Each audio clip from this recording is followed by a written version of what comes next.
After reading a truly hate-filled comment on one of my videos, so vile that I cannot begin to quote the words here, I had to get away and do what I do to deal with such sort of venom. I went away and shot these pictures. As for those words, you can read them for yourselves. I left them on the video. Today's paper reported that a man on his way to Israel was arrested at the airport in Atlanta. This man allegedly attacked 20 people, killing many, and the victims were predominantly black.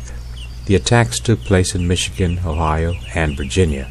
Police Chief Joseph Price of Leesburg, Virginia said, and I quote, "I believe his motivation is pure hatred." Enjoy these pictures as I share some points of view. Keep in mind that I'm not always right. As a matter of fact, I am frequently incorrect in my observations. My purpose is not to convince you that I'm correct, but to stimulate you so that you may come to grips with your own points of view on the subject. Personally, I think children who hate are the carefully crafted creation of parents who hate, and these children grow up to perpetuate that hate and to run organizations that promote hate. In the United States, there are numerous organizations and religions that promote hate. Organizations such as sovereign citizens, residents who declare themselves above the federal and state laws. And yes, there are some violence with these organizations. 2 police officers in Arkansas died in a shootout in May after stopping an Ohio sovereign citizen and his son. According to the Southern Poverty Law Center, as many as 300,000 people identify themselves as sovereign citizens.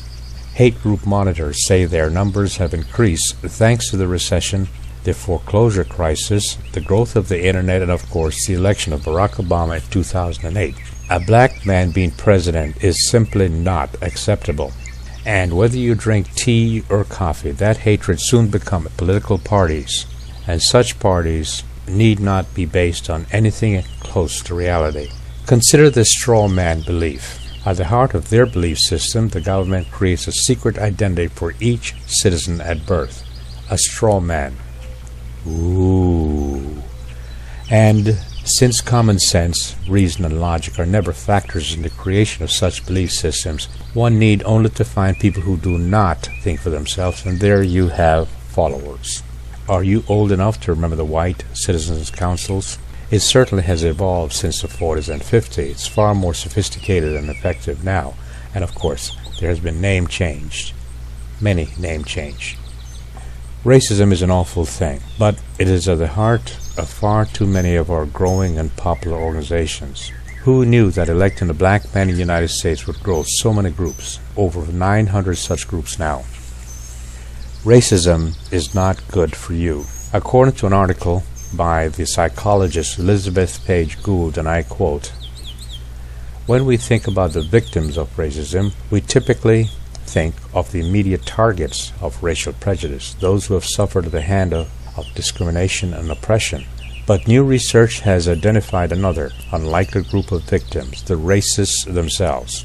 In the urban metropolis of the United States and Canada, it is almost impossible to avoid talking to someone of another race. So, imagine the toll it would take if each and every time you did, your body responded with an acute stress reaction, you experienced a surge in stress hormones, and your heart pumps harder while your blood vessels constrict, inhibiting the flow of blood to your limbs and brain."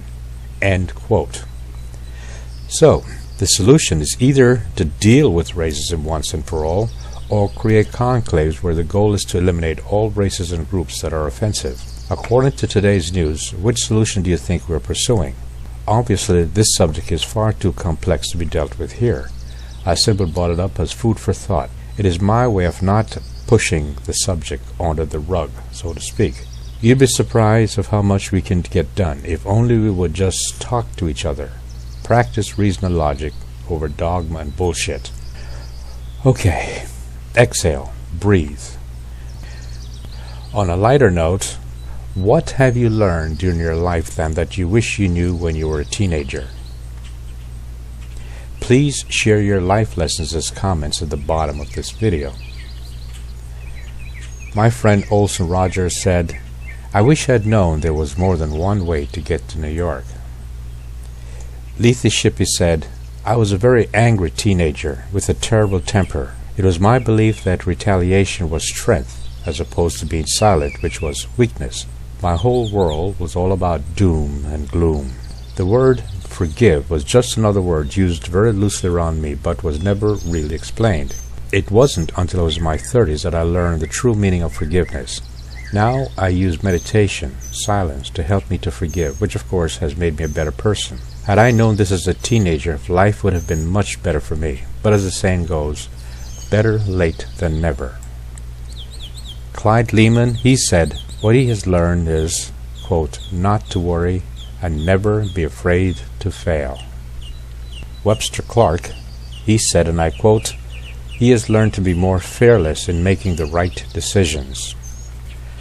So, what have you learned? What have you learned?